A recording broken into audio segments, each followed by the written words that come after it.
નમસ્કાર, શો ટાઈમમાં આપનું સ્વાગત છે. ભાવનગરના નીલમબાગ પોલીસ મથકમાં નોંધાયેલ નાર્કોટિક્સ એક્ટના ગુનામાં ફરાર શખ્સની એસઓજી પોલીસે ધરપકડ કરી છે.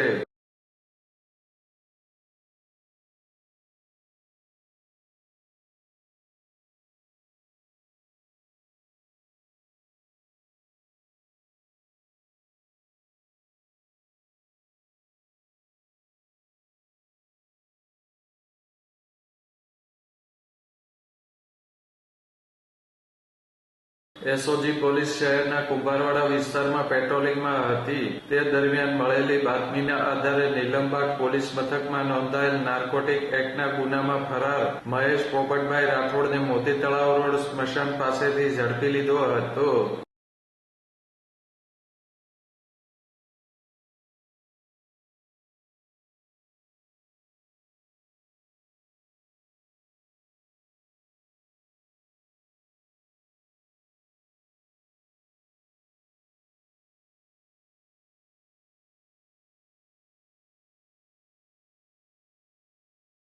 નીલમબાગ પોલીસે આરોપીનો કબજો મેળવી આગળની કાર્યવાહી હાથ ધરી હતી.